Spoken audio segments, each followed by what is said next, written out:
Assalamualaikum warahmatullahi wabarakatuh. Alhamdulillahirabbil alamin. Asyhadu an la ilaha illallah al-malikul haqqul mubin wa asyhadu anna Muhammadan abduhu wa rasuluh shadiqul wa'dil amin. Allahumma shalli wa sallim wa barik ala nabiyyina Muhammadin wa ala alihi wa ashabihi wa man tabi'ahum bi ihsanin ila yaumiddin. Amma ba'd. Ibu-ibu, bapak-bapak, jamaah taklim Masjid Al-Islah rahimani wa rahimakumullah. Jangan bosan-bosan kita senantiasa mengucapkan syukur alhamdulillah kehadirat Allah Subhanahu wa taala yang telah melimpahkan berbagai karunia-Nya kepada kita semua, wabil khusus kenikmatan sehat serta sempat, apalagi kenikmatan iman dan Islam yang masih tertanam dalam diri kita. Sungguh itu suatu kenikmatan yang tidak sembarang orang bisa mendapatkannya. Maka pantaslah kalau kita selalu mengucapkan syukur alhamdulillah.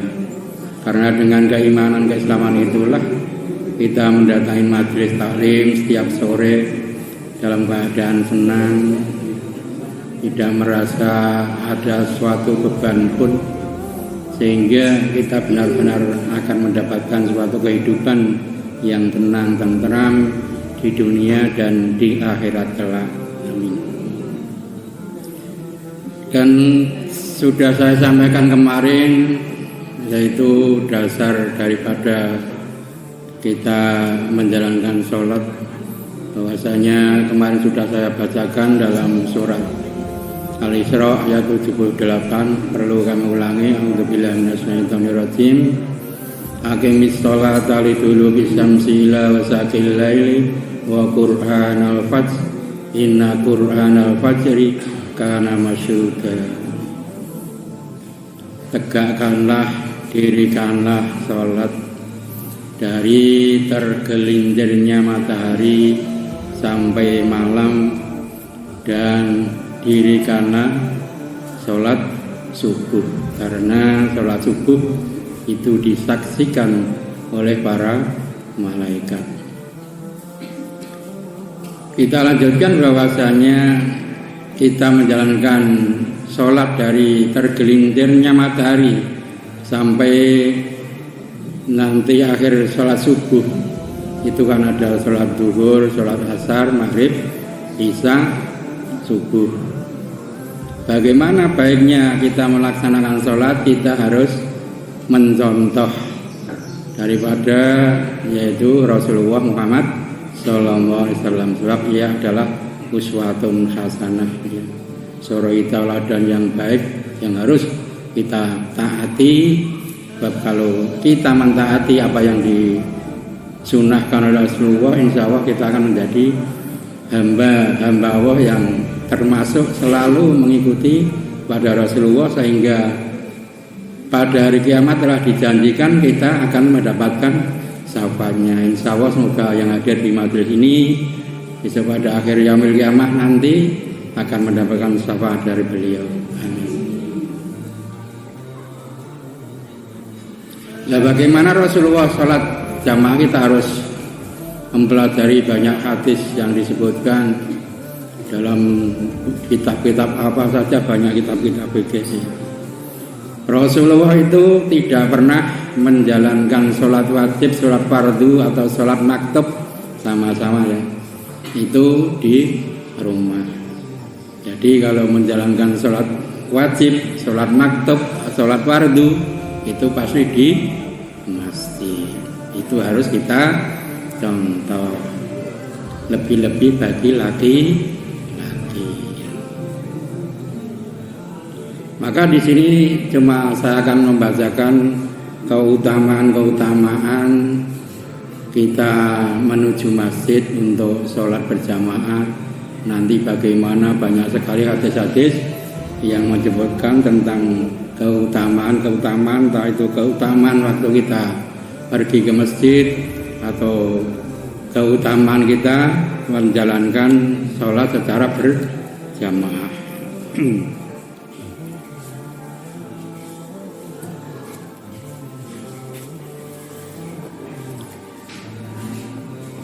Di sini ada hadis ya, kalau di sini adalah hadis yang ke 1060 ya. Bab dalam kitab Riyadhus Shalihin ini banyak sekali hadis-hadis ya. Itu saja belum seberapa banyaknya hadis yang ada di muka bumi ini. Ini adalah hadis dari Abu Hurairah an Abi Hurairah radhiyallahu anhu. Anna Nabi sallallahu alaihi wasallam qala man wada ila masjidi aw raha adallahu lahu bil jannati nuzula kullama ada wada aw raha muttafaqun alaih. Yang pertama hadis ini diriwayatkan dari Abu Hurairah dan diriwayatkan oleh muttafaqun alaih adalah Imam Bukhari juga Imam Muslim. Dan sedikit perlu kita ketahui bahwa yang namanya Abi Hurairah ini sahabat ya, dari kalangan muda yang paling banyak menyampaikan hadis-hadisnya. Di kalangan muda itu yang saya ingat waktu pengajian di Sultanan itu yang mengisi Pak Muhammad Hanafi, adiknya Mas Umam, istrinya Bu Zuhroh ya. Itu adiknya namanya Muhammad Hanafi, mengisi pada sesudah Maghrib menjelang Ramadan kemarin juga pas ngisi ya, bab Ramadan. Pernah menyampaikan bahwasanya Abu Hurairah itu termasuk daripada kalangan muda yang banyak, paling banyak adalah Abu Hurairah. Jumlah hadis dari Abu Hurairah itu ada 5.347. Ini yang menyampaikan Muhammad Hanafi, saya tidak melihat dari ada 5.347. Dan yang kedua dari kalangan muda juga ada, yaitu Aisyah. Aisyah adalah istri Nabi. Itu hadisnya dari Aisyah ada 2.210 hadis. Banyak sekali, berarti 7.000 lebih hadis. Nah, ini di sini cuma ada berapa? Paling terakhir itu sampai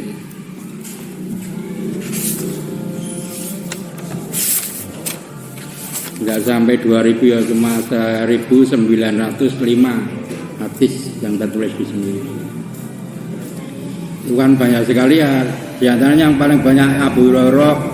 Lantas di kalangan muda ada Anas bin Malik, yaitu yang ikut Rasulullah ya, yang selalu ada yang mengatakan itu adalah anak Rasulullah, ada yang mengatakan itu diperbantukan sebagai pembantu oleh Rasulullah. Anas bin Malik.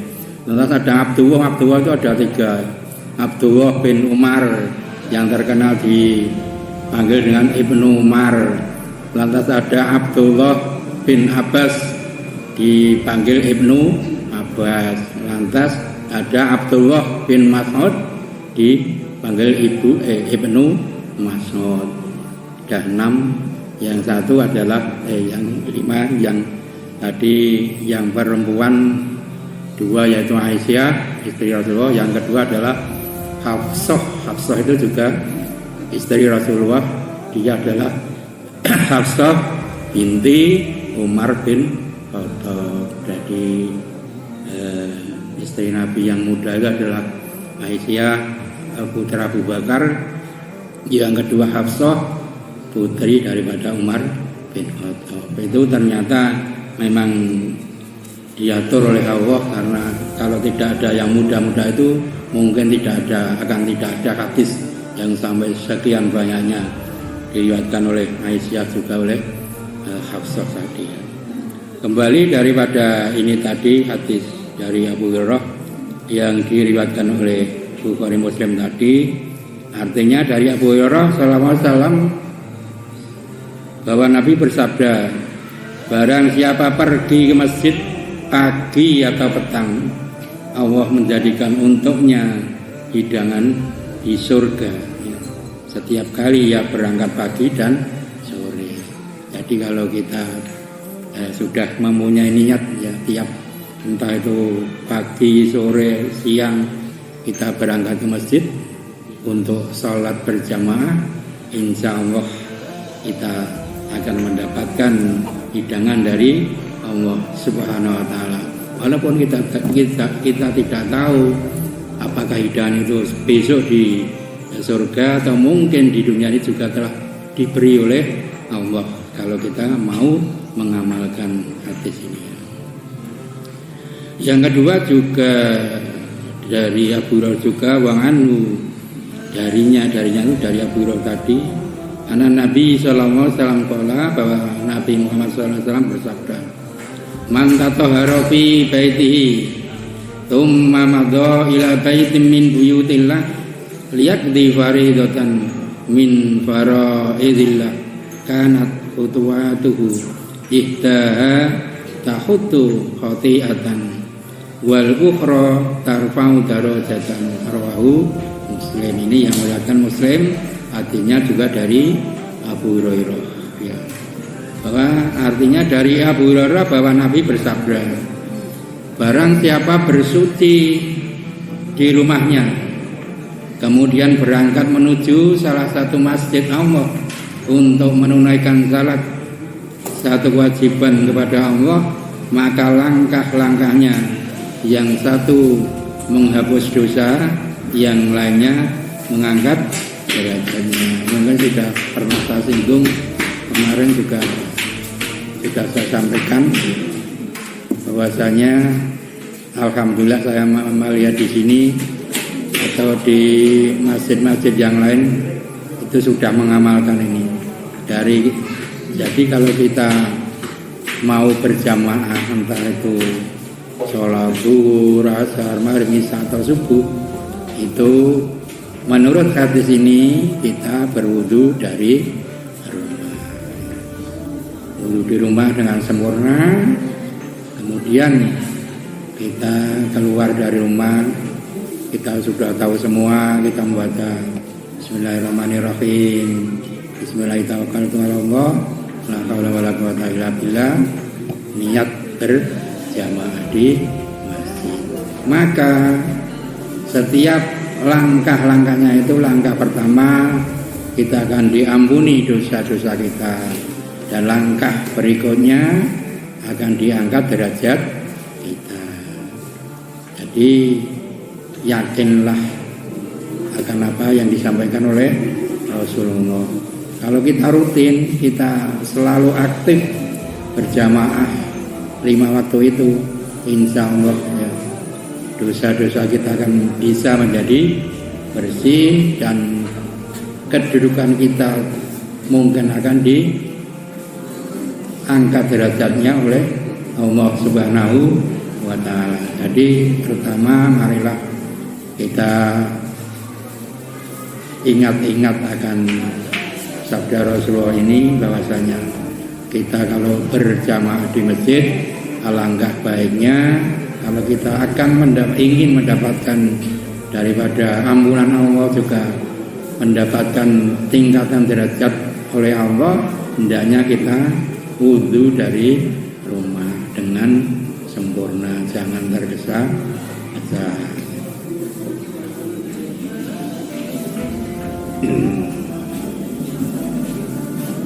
Maka sudah kita ketahui 2 keutamaan yang akan kita dapat. Pertama, kalau kita selalu berjamaah akan mendapatkan hidangan dari Allah Subhanahu wa Ta'ala. Yang kedua, akan diampuni dosa-dosa kita, akan diangkat derajat kita. Sudah 3 hal ini kita ketahui. Ini semoga bisa menjadi motivasi bagi kita untuk tidak segan-segan atau wegah rasanya untuk berjamaah di masjid. Kalau kita mengetahui ini, maka kita pasti berusaha untuk selalu berjamaah di masjid. Ini ketiga ini cuma pemberian juga, lain dari yang dua tadi. Hadis yang ketiga ini tidak usah saya baca saja, panjang, agak panjang, saya baca artinya saja ya. Dari Ubay ibnu Ka'ab, dia berkata, ada seorang Ansor yang sepanjang pengetahuan saya tidak ada orang lain yang lebih jauh tempat tinggalnya dari masjid selain dia. Namun begitu tidak pernah ia ketinggalan sholat berjamaah. Maka dikatakan padanya, seandainya engkau membeli keledai untuk kamu kendarai di waktu malam yang gelap dan di waktu terik matahari, maka orang tadi berkata, saya tidak bergembira andai kata rumah saya dekat dengan masjid, karena saya ingin dicatat untuk saya perjalanan saya menuju masjid dan kepulangan saya jika saya kembali kepada keluarga saya. Maka Rasulullah bersabda, Allah telah mengumpulkan untukmu semua itu. Jadi bisa kita ketahui bahwasanya ada ya orang pada zaman Rasulullah yang menyampaikan Ubay bin Ka'ab pada seorang Ansor ya. Itu diketahui oleh Ubay bahwasanya dia itu paling jauh rumahnya dari masjid. Tapi kenapa dia tidak pernah tertinggal atau menjadi makmum yang masbuk ya, tidak pernah, walaupun rumahnya paling jauh dari masjid. Dan seandainya umpama di sekarang, zaman sekarang, umpama kita bisa ke masjid, entah kita pakai sepeda atau pakai mobil, pakai motor, ya, itu kalau diumpah saja, umpama saja diberi nyong, tanah motor tinggu, gue naik jamaah bengi peteng, apalagi waktu dulu ya ada zaman di bukan di sini, berjalan itu masih banyak ular berbisa, masih banyak olot jengking yang berbisa, itu masih banyak waktu zaman dulu. Dan saya kalau membaca hadis ini, mempelajari ini, saya teringat pada waktu kecil saya, masjid di Nitian, SRK Nitian, ini baru ada cuma satu, yaitu Masjid Sultanen itu. Dan jamaah yang waktu itu saya perhatikan sudah rumahnya paling jauh ya, dari Sora Sultan sana. Paling jauh orangnya buta, dan wis ado buta. Ya, mungkin seperti Pak Dodo ingat namanya Pak Lasiman. Ya. Itu malah sering adzan ya, subuh terkadang. Padahal kalau waktu ketika itu adzan cuma pakai corong itu. Kalau saya terkadang memanjat waktu ada pohon mangga itu ada dibuat jadi adzan di atas ya pakai corong itu. Tapi kalau zaman Pak Lasiman ya, Pak Lasiman suaranya juga lantang di bawah ya. Itu sebagai gambar, ternyata zaman Rasulullah juga ada orang yang demikian. Jadi orang itu walaupun rumahnya jauh, tapi ternyata diamati oleh Ubay ini tidak pernah sampai menjadi makmum masbuk atau terlambat. Maka sungguh yang demikian itu Allah telah mengumpulkan untuknya semua yang ia kehendaki, ia inginkan tadi ya. Walaupun kita bisa ini di rumah, kalau bisa beli keledai, kalau sekarang bisa beli kendaraan untuk berangkat menuju masjid yang jauh, itu tidak bergembira, tidak senang. Nah, ini ingin langkah-langkahnya yang hadis yang kedua tadi dicatat, diampuni dosanya, diangkat derajatnya. Itu yang ingin ia dapatkan. Jadi Allah juga akan memberi apa yang ia inginkan. Jadi untuk pelajaran bagi kita ya, kalau memang dulu itu di Nitian itu masjid Sultanen jauh-jauh yang jamaah ya. Padahal waktu dulu zaman tahun berapa itu belum ada listrik. Saya tuh teringat kalau setiap pengajian tuh saya bagian ngompol lampu vitromat ya. Terkadang kalau sore sudah takjilan gini ini bagiannya udah ngebuai kolahnya anggo pring apa anggo sumure saya anggo amper di angkat nganggo senggot dulu, tapi sekarang kan enak sekali sudah. Tidak perlu kita susah-susah baik kolah, tidak perlu kita susah-susah ngurepi lampu, sudah semua sudah siap ya. Tapi ternyata kenapa tidak seperti orang dulu-dulu ya. Orang dulu ngaji, saya teringat ngaji tempat Pak Kiai Muhyiddin, ayahnya Pak Wijedan itu. Pakai lampu lampu sindir itu. Adik saya Julban itu sampai pernah nangis ya. Membaca Bismillahirrahmanirrahim itu kalau tidak pas seperti apa yang disampaikan oleh Pak Muhyiddin itu masih disuruh mengulang sampai almarhum adik saya Julban itu sampai menangis ya, disuruh ngaji Bismillah saja, Bismillahirrahmanirrahim. Ternyata tidak pernah waktu dulu itu juru kapok, tidak. Walaupun bagaimanapun tetap dia berangkat. Wis peteng lampu sindir ning ketekunan para murid-murid itu ternyata lebih dari sekarang. Kalau dulu itu walaupun gelap, walaupun cuma pakai lampu gitu masih semangat untuk bisa membaca Al-Qur'an. Tapi alhamdulillah di sini sudah ada itu tempatnya Pak Musol itu banyak sekali murid-murid dari luar negeri sudah ada. Kalau kita ingin anak kita bisa membaca Al-Quran, marilah kita. Kalau kita tidak bisa mengajari, disekolahkan di tempat-tempat yang bisa membaca Al-Quran. Ini di sini kan Pak Musol tidak bayar, gratis, tempatnya juga enak. Banyak sekali teman-teman yang di situ. Walaupun ya cucu saya sendiri pernah saya suruh anak saya untuk ngaji di situ, tapi ternyata cuma 3 hari atau 4 hari sudah selesai karena jauh. Ya. Kalau dulu tidak memikirkan jauh, dekat, gelap, terang itu tidak memikirkan. Yang demikian cuma aku harus bisa gitu. Jadi memang zamannya sudah lain dengan sekarang. Jadi sudah 3 hadis yang saya sampaikan bahwasanya kalau kita betul-betul mengikuti apa yang disunahkan oleh Rasulullah, insya Allah kita akan mendapatkan yang namanya ketenangan hidup ini, dan insya Allah juga akan mendapatkan kebahagiaan di akhirat kelak yang dengan surga yang penuh kenikmatan itu akan diberikan oleh Allah Subhanahu wa Ta'ala.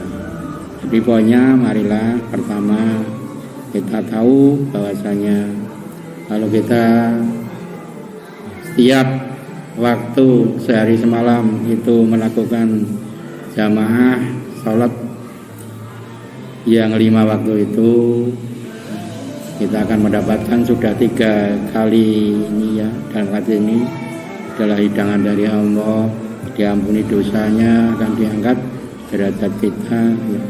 Juga akan dikumpulkan kebaikan-kebaikan itu, itu akan diganti oleh Allah di surganya yang penuh kenikmatan. Marilah kita ingat-ingat dulu 3 yang saya sampaikan tadi ya, belum kurang 7 menit ya.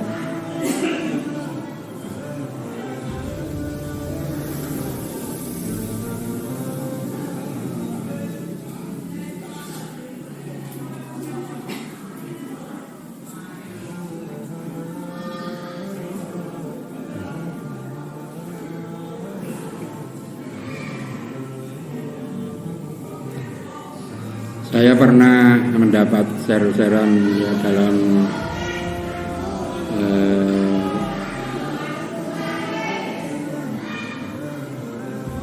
Dalam sejarah ini disebutkan bahwasanya ya banyak sekali manusia, orang-orang muslim muslimat di dunia ini, mungkin di Indonesia juga, melalaikan dua waktu yang sangat mustajab untuk berdoa kepada Allah Subhanahu wa ta'ala. Dua waktu itu adalah yaitu sebelum kita sahur, dan yang kedua sebelum kita berbuka. Itu adalah waktu yang sangat mustajab, apalagi di bulan Ramadan. Umpama kita cuma puasa Senin Kamis itu, kita juga sangat bagus apabila sebelum buka kita berdoa mohon kepada Allah. Permohonan apa yang kita sampaikan banyak sekali tuh, kita itu mempunyai permasalahan-permasalahan ya. Itu marilah kalau kita mempunyai suatu keinginan, suatu ya, semoga apa yang kita inginkan itu bisa tercapai. Marilah kita berusaha untuk melakukan dua waktu ini untuk berdoa kepada Allah, yaitu waktu sebelum subuh paling ya sekitar sepertiga malam akhir, yang kedua adalah waktu sebelum buka bersama. Dalam sejarah ini disebutkan ya, dicari semua itu di Mekah, Madinah itu kalau begini nih jam puasa 1 jam sebelum maghrib itu sudah banyak sekali yang berdoa mohon pada Allah. Iya, permohonan kan bermacam-macam, ada minta ini, ada yang minta, sampai banyak sekali yang meneteskan air mata. Karena kebanyakan yang ia minta adalah yaitu apa yang dianjurkan oleh Rasulullah, Allahumma innaka afuwun tuhibbul afwa wa'fu anni. Jadi merasa wah saya banyak sekali dosa, mungkin ini waktu yang tepat, waktu bulan Ramadan, waktu sebelum buka kita membaca doa, kita mohon ampun kepada Allah. Insya Allah kita melaksanakan Ramadan ini bisa diberi kelancaran ya, hidayah secara inayah juga, pertolongannya juga, sehingga kita betul-betul bisa melaksanakan bulan Ramadan ini dengan sukses. Orang yang sukses melaksanakan Ramadan adalah berakhir dengan takwa kepada Allah Subhanahu wa ta'ala. Sebab itulah tujuan dari puasa Ramadan, agar kita menjadi orang-orang yang bertakwa. Maka ini kurang 2 menit kalau enggak salah. Maka marilah kita bersama-sama, yang umum saja kita memohon ampun pada Allah dengan berdoa Allahumma innaka afuwun tuhibbul afwa fa'fu. Monggo 1 2 3. Allahumma innaka afuwun tuhibbul afwa fa'fu anni. Allahumma innaka afuwun tuhibbul afwa fa'fu anni. Allahumma innaka afuwun tuhibbul afwa fa'fu anni. Mudah-mudahan Allah mengampuni dosa-dosa kita, dan kita akan menjadi hamba yang betul-betul bersih, suci kembali seperti kita baru dilahirkan oleh ibu kita. Amin ya rabbal alamin.